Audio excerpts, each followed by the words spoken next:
Welcome to the sixth part on leasing. Question number 2. Following particulars are available about the lease. Lessor's cost of leased computer 59,000. Fair value of leased computer at inception of lease, that is 1/1/2015, 60,000. The lease term is 4 years. Rental is 35,000, 16,000, 8,000 and 4,500 respectively in these 4 years, payable in advance every year. The estimated residual value of computer at end of leased term is 5% of cost of asset to lessor.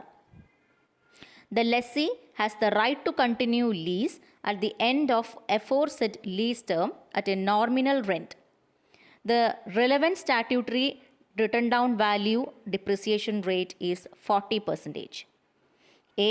State whether the lease should be classified as finance lease or an operating lease. Then B.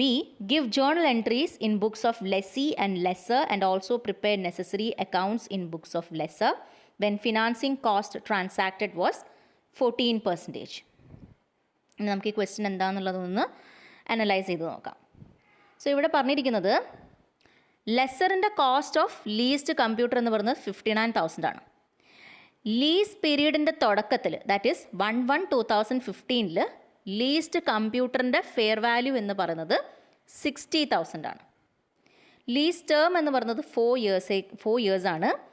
ഓരോ ഇയറിലും കൊടുക്കേണ്ട rent എന്ന് പറയുന്നത് 35,000, 16,000, 8,000, 4,500. ഇതാണ് ഓരോ വർഷവും കൊടുക്കേണ്ട rent എന്ന് പറഞ്ഞത്. ഇനി ഇവിടെ ശ്രദ്ധിക്കേണ്ട കാര്യം എന്താണെന്ന് പറഞ്ഞിട്ടുണ്ടെങ്കിൽ ഓരോ ഇയറിൻ്റെ റെൻറ്റും അഡ്വാൻസ് ആയിട്ടാണ് പേ ചെയ്യേണ്ടത്. ഓക്കെ, ഓരോ ഇയറിൻ്റെ റെൻറ്റും അഡ്വാൻസ് ആയിട്ടാണ് പേ ചെയ്യേണ്ടത്. ഇനി ലീസ് പീരീഡ് അവസാനിക്കുമ്പോൾ കമ്പ്യൂട്ടറിൻ്റെ റെസിഡ്വൽ വാല്യൂ എന്ന് പറയുന്നത് 5% ഓഫ് ദി അസറ്റ് കോസ്റ്റാണ്. അതായത് ഫെയർ വാല്യൂവിൻ്റെ 5% ആണ് റെസിഡ്വൽ വാല്യൂ എന്ന് പറയുന്നത്.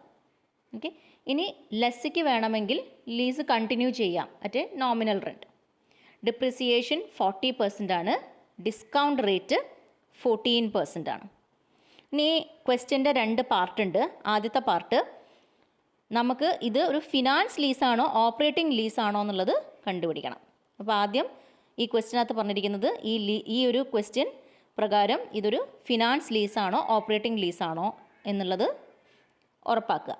രണ്ടാമത്തത് ലെസ്സിൻ്റെയും ലെസ്സറിൻ്റെയും ബുക്സിലുള്ള ജേർണൽ എൻട്രി എന്തൊക്കെയാണ് വരുന്നതെന്നുള്ളത് എഴുതുക. അതുപോലെ തന്നെ ലെസ്സറിൻ്റെ ബുക്സിനകത്ത് വരുന്ന ലെസ്സറിൻ്റെ ലെഡ്ജർ അക്കൗണ്ട്സിലത് പ്രിപ്പയർ ചെയ്യുക. അപ്പോൾ ഇത്രയാണ് ഈ ക്വസ്റ്റ്യൻ്റെ അകത്ത് വന്നിരുന്നത്. അപ്പം ക്വസ്റ്റ്യൻ്റെ ആദ്യത്തെ പാർട്ട് നോക്കാം. That is lease should be classified as finance lease or operating lease. ഇത് ഫിനാൻസ് ലീസാണോ ഓപ്പറേറ്റിംഗ് ലീസാണോ എന്നുള്ളത് കണ്ടുപിടിക്കണം. അപ്പോൾ ഈ ക്വസ്റ്റ്യൻ അതിന് തന്നിട്ടുണ്ട്. The lessee has the right to continue lease at the aforesaid lease term. അതും തന്നെ മനസ്സിലാക്കാതെ ശരിക്കും ഫിനാൻസ് ലീസ് ആണെന്നുള്ളത്. ബട്ട് സ്റ്റിൽ ഫിനാൻസ് ലീസിൻ്റെ ക്രൈറ്റീരിയ വെച്ച് ഇതിനെ അനലൈസ് ചെയ്യുമ്പം ഇത് ഫിനാൻസ് ലീസ് ആണോ എന്നുള്ളത് ഉറപ്പാക്കണം. Okay, so I had told you there are 3 situations where a lease can be classified as a finance lease.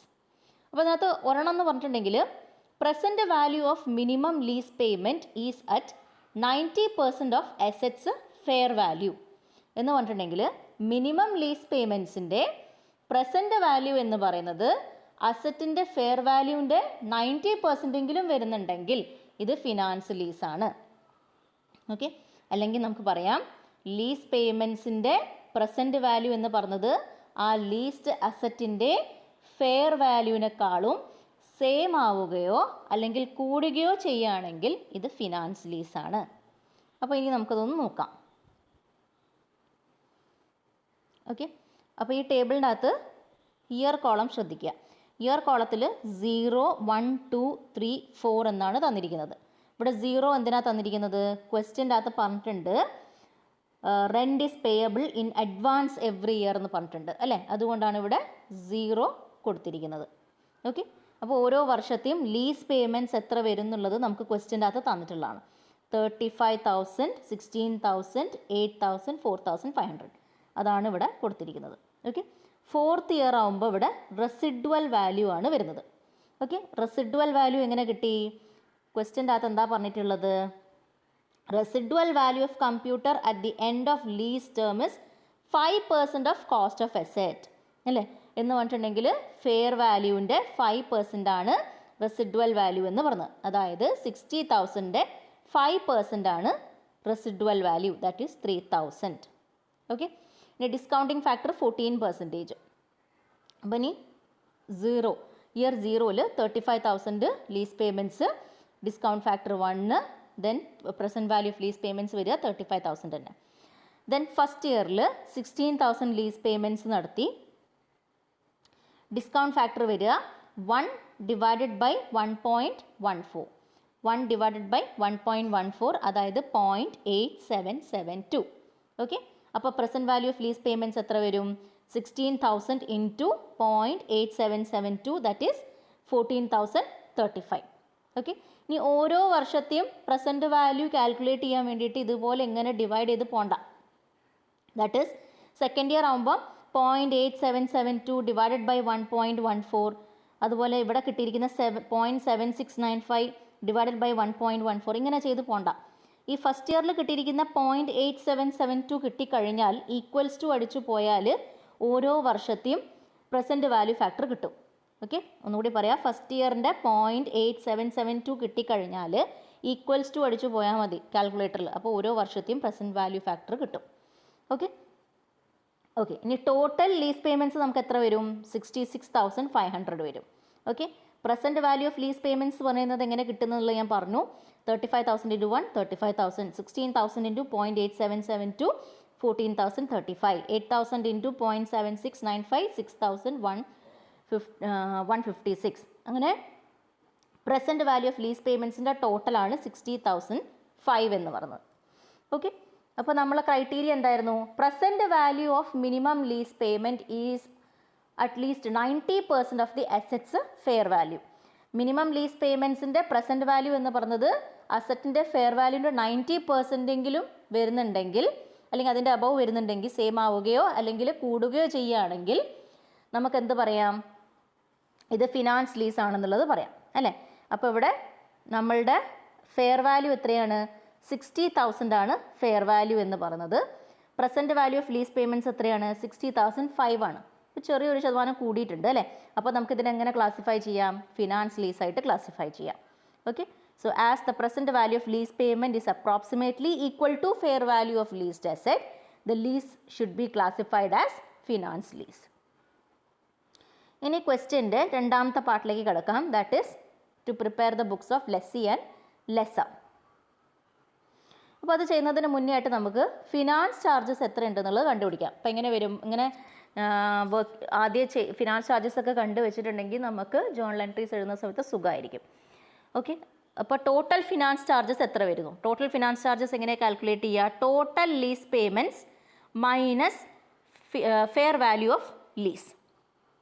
Total lease payments എത്രയാണ്? 66,500 ആണ് ടോട്ടൽ ലീസ് പേയ്മെൻറ്റ്സ് എന്ന് പറഞ്ഞത്. ഫെയർ വാല്യൂ ഓഫ് ലീസ് എത്രയാണ്? 60,000 ആണ്.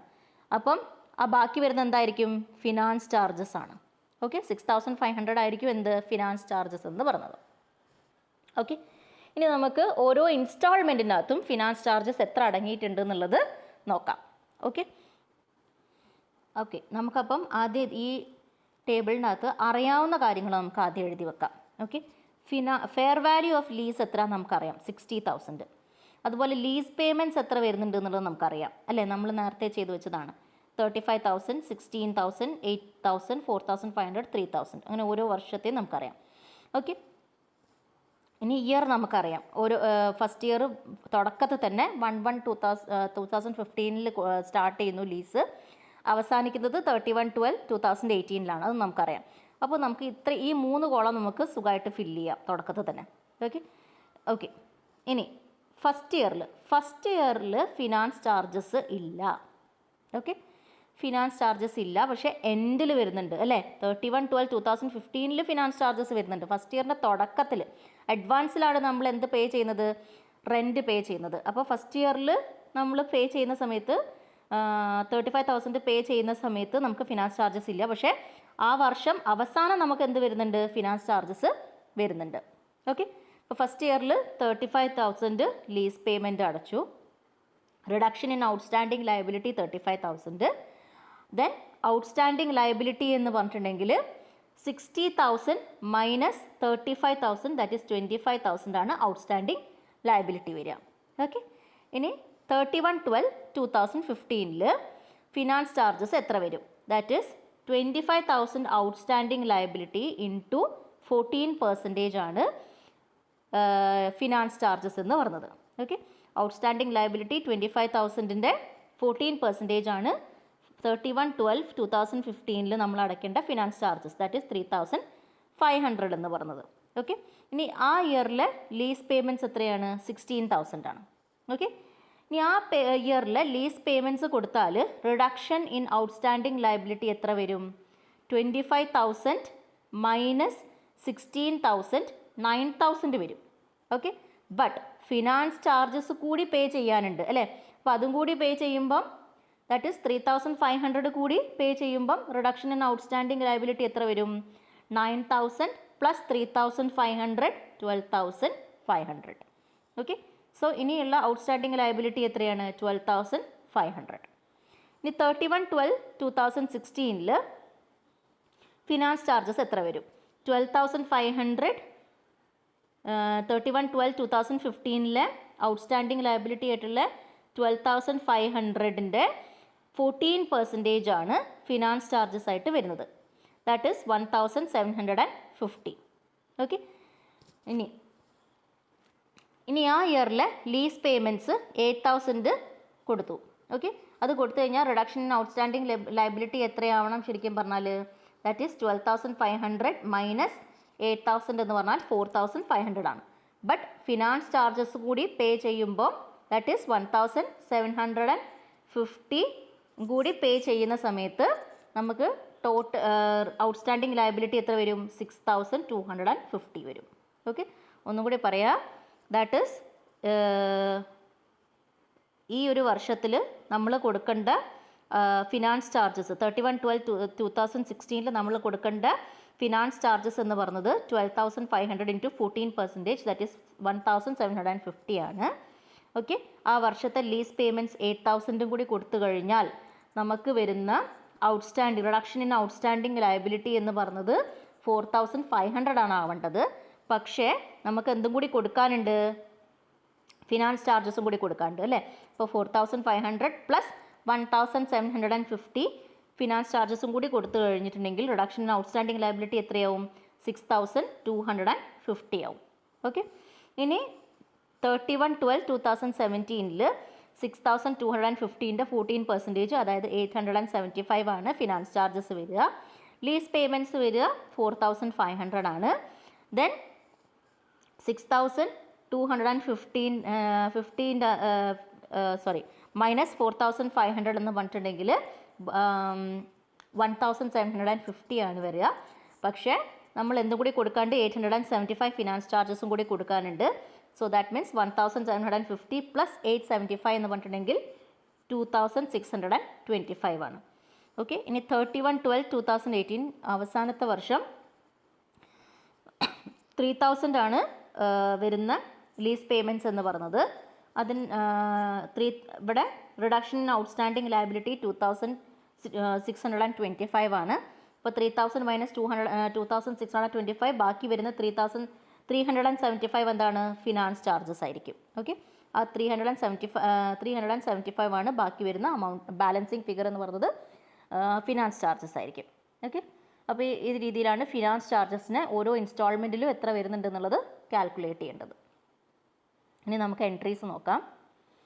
In the books of lessee, ഇപ്പോൾ first ഇയറിൽ lessor's computer account debtor to lessor's account.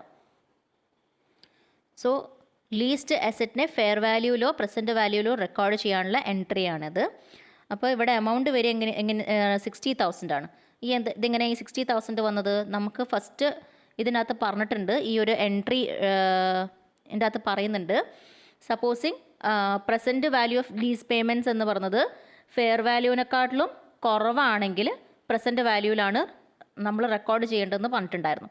Okay, പക്ഷേ ഇവിടെ ഫെയർ വാല്യൂ ആണ് കുറവ്, അതുകൊണ്ട് നമ്മളിവിടെ ഫെയർ വാല്യൂവിലാണ് റെക്കോർഡ് ചെയ്യുന്നത്. ഓക്കെ, ഇനി ഫസ്റ്റ് ഇൻസ്റ്റാൾമെൻറ്റ് പേ ചെയ്യുമ്പോൾ that is lessor's account debtor to bank 35,000, finance charges account debtor to lessor's account. First ഈ ഒരു എൻട്രി വരുന്നില്ല, ഈ എൻട്രി വരുന്നത് 1/1/2015 ദെൻ 31/12/2015 ഫിനാൻസ് ചാർജസ് ഡ്യൂ ആവുന്ന സമയത്തുള്ള എൻട്രിയാണ് finance charges account debtor to lessor's account, that is 3,500. അത് നമ്മൾ നേരത്തെ കണ്ടുപിടിച്ചിട്ടുണ്ടായിരുന്നതാ 3,500. സോ 3,500 ഇവിടെ റെക്കോർഡ് ചെയ്യാം. ഇനി 31/12/2015 ഇനി എന്തും കൂടി ഉണ്ട്, ഡിപ്രിസിയേഷൻ വരുന്നുണ്ട് അല്ലേ. നമ്മൾ ക്വസ്റ്റ്യൻ്റെ അകത്ത് പറഞ്ഞിട്ടുണ്ട് ഡിപ്രിസിയേഷൻ ഉണ്ട് എന്നുള്ളത് പറഞ്ഞിട്ടുണ്ട്. സോ ഡിപ്രിസിയേഷൻ റെക്കോർഡ് ചെയ്യേണ്ട എൻട്രിയാണ് depreciation account debtor to leased computer. Okay, that is 60,000 മുകളിൽ 40% വെച്ചിട്ട് വരുമ്പോൾ 40% വെച്ച് വരുമ്പോൾ 24,000 ആണ് ഡിപ്രിസിയേഷൻ വരിക. ദെൻ 31/12/2015 നെക്സ്റ്റ് വരുന്ന എൻട്രി എന്ന് പറഞ്ഞിട്ടുണ്ടെങ്കിൽ ഇതിനെ പ്രോഫിറ്റ് ആൻഡ് ലോസ് അക്കൗണ്ടിലേക്ക് ട്രാൻസ്ഫർ ചെയ്യണം. എന്തിനെ? ഫിനാൻസ് ചാർജസിനെയും ഡിപ്രിസിയേഷനെയും നമ്മൾ പ്രോഫിറ്റ് ആൻഡ് ലോസ് അക്കൗണ്ടിലേക്ക് ട്രാൻസ്ഫർ ചെയ്യുന്നു. അതിൻ്റെ എൻട്രിയാണ് profit and loss account debtor to finance charges to depreciation. Okay, ഇപ്പോൾ ഫിനാൻസ് ചാർജസ് 3,500ഉം ഡിപ്രിസിയേഷൻ 24,000ഉം, ഇപ്പോൾ ടോട്ടൽ പ്രോഫിറ്റ് ആൻഡ് ലോസ് അക്കൗണ്ടിലേക്ക് ട്രാൻസ്ഫർ ചെയ്യുന്നത് 27,500. ഇനി 1/1/2016 സെക്കൻഡ് ഇൻസ്റ്റാൾമെൻറ്റ് പേ ചെയ്യുമ്പോഴുള്ള എൻട്രിയാണ് lessor's account debtor to bank. അപ്പം 1/1/2016 ഇൻസ്റ്റാൾമെൻറ്റ് പേ ചെയ്യുന്നത് 16,000. ഇനി 31/12/2016 ഫിനാൻസ് ചാർജസ് ഡ്യൂ ആവുമ്പം വരുന്ന എൻട്രിയാണ് finance charges account debtor to lessor's account 1,750. ഇത് നമ്മൾ നേരത്തെ കാൽക്കുലേറ്റ് ചെയ്തിട്ടുള്ള എമൗണ്ട്. ഓക്കെ, ദെൻ ഇനി ഡിപ്രീസിയേഷൻ ചാർജ് ചെയ്യുമ്പോഴുള്ള എൻട്രി 31/12/2016 ഡിപ്രീസിയേഷൻ ചാർജ് ചെയ്യുമ്പോൾ depreciation account debtor to leased computer, that is written down value മെത്തേഡാണെന്ന് ക്വസ്റ്റ്യൻ്റെ അകത്ത് പറഞ്ഞിട്ടുണ്ട്. അപ്പം 60,000 മൈനസ് 24,000 ദാറ്റ് ഈസ് 36,000 ആണ് വരിക.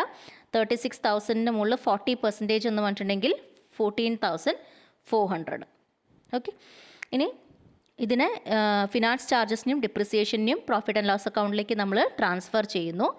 അപ്പം വരുന്ന എൻട്രിയാണ് profit and loss account debtor to finance charges to depreciation. Second ഇയറിൽ ഫിനാൻസ് ചാർജസ് എന്ന് പറയുന്നത് 14,400ഉം ഡിപ്രിസിയേഷൻ എന്ന് പറയുന്നത് 1,750. ടോട്ടൽ നമ്മൾ പ്രോഫിറ്റ് ആൻഡ് ലോസ് അക്കൗണ്ടിലേക്ക് ട്രാൻസ്ഫർ ചെയ്യുന്നത് 16,150. ഇനി third year 1/1/2017 third instalment due ആകുമ്പോഴുള്ള entry lessor's account debtor to bank 8,000. Finance charges due ആകുമ്പോഴുള്ള entry on 31/12/2017 finance charges account debtor to lessor's account 875. ഇത് നമ്മൾ കണ്ടുപിടിച്ച എമൗണ്ട്.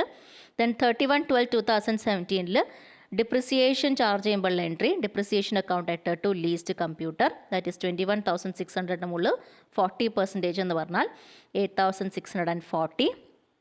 ഇനി 31/12/2017 നമ്മളിതിനെ പ്രോഫിറ്റ് ആൻഡ് ലോസ് അക്കൗണ്ടിലേക്ക് ട്രാൻസ്ഫർ ചെയ്യണം. അപ്പോൾ അത് ട്രാൻസ്ഫർ ചെയ്യാനുള്ള entry profit and loss account debtor to finance charges to depreciation. Finance charges 8,640, depreciation 875, total 9,515 profit and loss അക്കൗണ്ടിലേക്ക് ട്രാൻസ്ഫർ ചെയ്യുന്നു. ദെൻ ഫോർത്ത് ഇയറിൽ ഇൻസ്റ്റാൾമെൻറ്റ് ഡ്യൂ ആകുമ്പോഴുള്ള എൻട്രിയാണ് lessor's account debtor to bank 4,500. Finance charges due ആകുമ്പോഴുള്ള എൻട്രിയാണ് finance charges account debtor to lessor's account 375. അതുപോലെ residual value വരുന്നുണ്ട് അല്ലേ, കമ്പ്യൂട്ടറിൻ്റെ മുകളിൽ റെസിഡ്വൽ വാല്യൂ പേ ചെയ്യുമ്പോഴുള്ള എൻട്രിയാണ് depreciation account debtor to leased computer 3,000. Then depreciation charge ചെയ്യുമ്പോഴുള്ള എൻട്രിയാണ് depreciation account debtor to leased computer. Depreciation 12,968, 40% എന്ന് പറഞ്ഞാൽ 5,184. ഇതിനെ ഇനി പ്രോഫിറ്റ് ആൻഡ് ലോസ് അക്കൗണ്ടിലേക്ക് ട്രാൻസ്ഫർ ചെയ്യണം, ഫിനാൻസ് ചാർജസിനെയും ഡിപ്രിസിയേഷനെയും. സോ അതിൻ്റെ എൻട്രിയാണ് ഇവിടെ ഞാൻ എമൗണ്ട് തന്നിരിക്കുന്നത് മിസ്റ്റേക്ക് വന്നിട്ടുണ്ട്. ഓക്കെ, ഫിനാൻസ് ചാർജസ് വരുന്നത് 375 ആണ് ഫിനാൻസ് ചാർജസ് വരുന്നത്. ദെൻ ഡിപ്രിസിയേഷൻ എന്ന് പറയുന്നത് 5,184, ടോട്ടലാണ് 5,559. ഇനി അടുത്ത് നമുക്ക് ചെയ്യാനുള്ളത് in the books of lessor ആണ്. ഓക്കെ, ലെസ്സറിൻ്റെ ബുക്സിൽ ഓൺ 1/1/2015 ലീസ്ഡ് അസറ്റിന് റെക്കോർഡ് ചെയ്യുമ്പോൾ ഫെയർ വാല്യൂവിൽ റെക്കോർഡ് ചെയ്യുമ്പോഴുള്ള എൻട്രിയാണ് lessee's account debtor to lease sales 60,000. Then 1/1/2015 തന്നെ ഇൻസ്റ്റാൾമെൻറ്റ് റിസീവ് ചെയ്യുമ്പോഴുള്ള എൻട്രിയാണ് bank account debtor to lessee's account 35,000. Then year എൻഡിൽ 2015 ഇയർ എൻഡിൽ ഫിനാൻസ് ചാർജസ് ഡ്യൂ ആകുമ്പോഴുള്ള എൻട്രിയാണ് lessee's account debtor to finance charges 3,500. Then lease സെയിൽസിനെ ട്രേഡിംഗ് അക്കൗണ്ടിലേക്ക് ട്രാൻസ്ഫർ ചെയ്യണം ആ വർഷം, that is lease sales account debtor to trading account 60,000. Then ആ വർഷത്തിൻ്റെ ഇയർ എൻഡിൽ 2015 ഇയർ എൻഡിൽ ഫിനാൻസ് ചാർജസ് ഉള്ളത് ട്രാൻസ്ഫർ ചെയ്യണം പ്രോഫിറ്റ് ആൻഡ് ലോസ് അക്കൗണ്ടിലേക്ക്. അതിൻ്റെ എൻട്രിയാണ് finance charges account debtor to profit and loss account 3,500. Then 1/1/2016 second instalment receive ചെയ്യുമ്പോഴുള്ള എൻട്രിയാണ് bank account debtor to lessee's account 16,000. Then finance charges due ആകുമ്പം lessee's account debtor to finance charges 1,750. ഇതൊക്കെ നമ്മൾ calculate ചെയ്ത amount ആണ് ഈ എമൗണ്ടൊക്കെ. Then finance charges account debtor to profit and loss അക്കൗണ്ടിലേക്ക് ട്രാൻസ്ഫർ ചെയ്യുമ്പോൾ എൻട്രിയാണ് 1,750. ദെൻ 1/1/17 തേർഡ് ഇൻസ്റ്റാൾമെൻറ്റ് ഡ്യൂ ആവുന്ന സമയത്തുള്ള എൻട്രിയാണ് bank account debtor to lessee's account 8,000.